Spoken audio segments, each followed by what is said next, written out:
Welcome back to the channel. In the last video, I dropped the drivetrain out of the Grand Prix, and what I'm going to be doing in this video is pulling the whole top end of the engine apart so I can get to the cylinder on demand parts, pull the camshaft out, put the new oil pump on, do all that stuff. So I have a lot of parts, brand new parts here to delete that, and what I'm going to try to get done is get all that stuff installed, get the subframe back in the car, and maybe even get it fired up. So we'll see, as long as I don't find anything crazy with the cylinder walls or heads or valves or anything like that, we should be good to get this thing running in this video, but we'll just see because the engine is closed and it's kind of hard to tell when you've never heard this thing run. I just know it supposedly has a misfire. So let's get to work getting this apart and just kind of go from there. But I'll probably pull it out from underneath the car so I have a little bit more better access to it. And then we can get everything kind of cleaned up as well while we're working on it.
Finished removing the heads and all the other parts to get down to the bare bones of this LS4, and I figured out why it had a misfire. So it wasn't the cylinder on demand. Everything for that looks perfectly fine, but the guy bought all these parts because see how that piston down there is nice and shiny? It had a blown head gasket right there. So yeah, that's a good way to tell if you have a shiny piston, blown head gasket, and that's obviously, you know, blown head gaskets do cause misfires. But otherwise, I put some ATF in all the cylinders and turned it over a few times. The cylinders look really nice. I mean, this one doesn't look the best out of all of them, but it doesn't look bad. So the rest of them look really good. And then this one just kind of has a little bit of just, I don't know, a little bit of stuff at the top, which shouldn't affect anything. I think this thing will be completely fine. But yeah, it's pretty funny that he bought all of that stuff, all of this stuff over here, when he could have just pulled the heads and put head gaskets on it. It would have been completely fine. So what I'm going to do now is actually, since the head gasket did pop, I'm going to have take these down to the machine shop and have them all, or have both of them decked, and then have the valve seats reground, just so I know everything from square one is good to go, because I don't want to put this thing back together and have any issues. And you can see over there, the chamber for that cylinder is also pretty clean. So that's a pretty good sign that there's a blown head gasket. But yeah, I'm gonna pull, since it is apart, you know, I could just throw this thing back together with head gaskets and some machine work and, you know, have a $9,000 car, but I'll just put all of this stuff inside of this engine, and then I don't know, I'll decide. I really don't need that stuff anyway. I could use that cam and some of the lifters and stuff on my LS and my 240, but we'll just put this thing together and kind of go from there, so we can get this thing running and driving again, which I was hoping I could have done today, but you know, with a blown head gasket, I want to make sure the heads are nice and true before I go bolting stuff together.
ended up pulling the engine off of the transmission because you can't get the back oil pan bolts. And I wasn't going to do the oil pan, but to put the new camshaft in, you had to use this cam gear, or the sprocket, because it has the 3 bolts.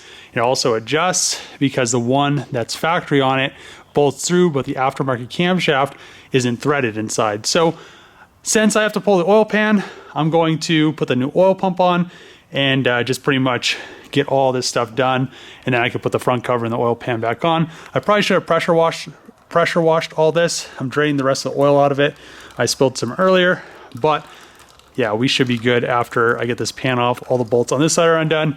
Just got to do the ones on the back because the transmission pan overlaps, and it's just like, it's a nightmare. So we'll get all this done, and then I've just been kind of contemplating putting a 4T80 in it since I had to pull the tranny anyway, but I need to find the oil pan. So I guess Moroso was going to make an oil pan so you could bolt the starter to the bottom of it, but I haven't been able to find it. Chris was trying to find it, had no luck. And if we can find that oil pan, we could put the 4T80E in here, and then I won't have any transmission problems. If I do that, I could turbo it. So it went from me just, I'm just gonna fix it and put this cam stuff in, and then everybody's like, didn't want to put the cam stuff in. I wasn't gonna put the cam stuff in because none of the stuff was bad.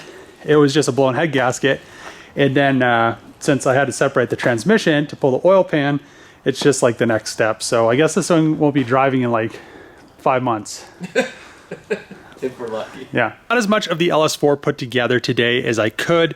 So what I ended up doing was putting the new camshaft in, all the new LS7, I think they're LS7 or LS6 lifters. I cleaned up the front timing cover, new gasket. It came with all ARP hardware, so I just decided to put it on there. I have the new Melling oil pump in there and the new crank pulley.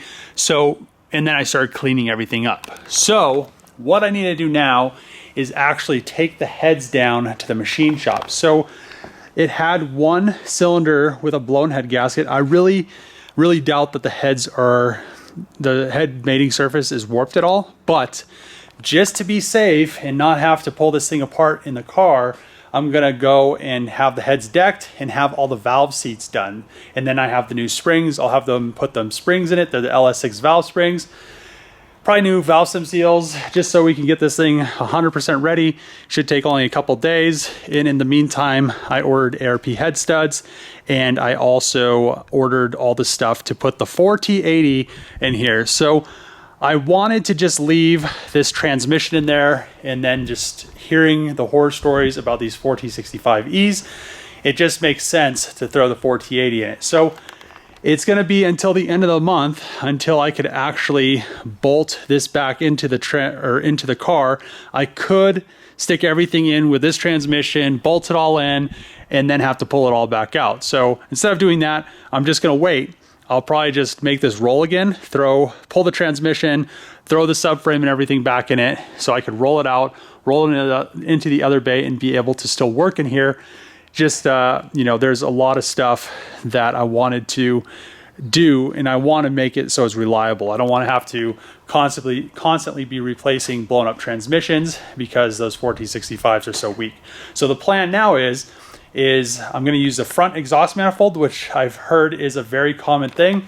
I'll get the new oil pan. It bolts a starter, comes with a starter, bolts it to the bottom of the oil pan, and then I'll be able to bolt the 4T80 on there. There's a few things that you have to grind down, and then it comes with all the mounts. So in the meantime, while all that stuff's coming, because the pans won't be here till the 26th, I'm gonna modify the exhaust manifolds, and I might as well put some 1000cc or 1050X IDs in here, so everything, and then a fuel pressure regulator and all the supporting mods, so I could just turbo it. So it just kind of makes sense to just get it turboed. And I was going to do a baseline, but I'll probably blow the tranny up with a baseline because there'll be more that it can handle with the NA, because they only handle like 350 max is what I've heard. So the plan with this thing is to make 600 reliably in the front, and then we have a secret. Some people have kind of figured it out, but that'll be coming after we get this thing running and driving again, and we'll get a baseline with just the 600 horsepower on the LS, which these things are known to make with stock piston, stock rod, stock crank, and that's pretty much what everybody does, is mill the heads down anyway. just deck them and then put them back on, and they're perfectly fine. Plus that camshaft should be good for should be good for boost. So we'll just kind of go from there. So what I'm going to do now is we're going to load these heads up into the truck, take them down to the machine shop, and if anybody needs a good 4T65, which the guy said this shifted, I really don't want to ship it because the guy said it shifted great, but I don't want to have shipping in a transmission that, you know, it looks like that's fine, but it's one of those things. I never drove the car. And then also I have a good oil pan that I don't need anymore, and a good rear exhaust manifold that I don't need anymore, and axles. I have good axles that I don't need anymore, and mounts. So actually this mount was bad. So this project kind of took a turn for the extreme, from just wanting to fix it and get it running and driving to now we're throwing a 4T80 in it and turboing it. So you know, who knows? You never know. Dropped off the heads at the machine shop, and it looks like it's going to be a week and a half until he gets them done. He was pretty backed up, so unfortunately it's going to be a little bit until I can put the rest of this LS4 back together. But in the meantime, next video, I'm going to get this subframe back in the car so I could roll this car out of the shop and do some stuff to the charger. But I'm going to pull the transmission, the axles off of that, because I'm going to upgrade the tranny to a larger one, which will hold the 600 horsepower that I want to make on the LS4. So I'm going to have the 4T80E. I think it's a 4T80E. So I got a kit. It comes with a Moroso oil pan, the starter bolts to the oil pan. It also has some stuff for the tranny to bolt to the block, and then it has the engine mounts, the tranny mount, and it has solid subframe bushings as well. I think that's all it comes with, and then I could get that 4T80 mounted up to this LS4. Then I don't have to worry about breaking transmissions and axles all the time and having to yank this thing out, because I want to put it back in once and not have to really mess with it again. And then I could have everything work like factory AC, the transmission will shift factory, and all that stuff. So I'll end up using the factory intake. I'll put some larger injectors in it, and then I'm going to boost it. So I need to get a truck manifold for the rear, and I need to put a V-band on that manifold, a V-band on the truck manifold, and then it just looks like what people do is just mount the turbo over the transmission, which is completely fine with me. And the transmission that we have out here has like 94,000 miles. Engine have blown head gaskets. Should be a good transmission. So I'm going to end the video here. If you like these videos, make sure to click that subscribe button, throw a thumbs up, throw a comment below. As always, see you guys next time.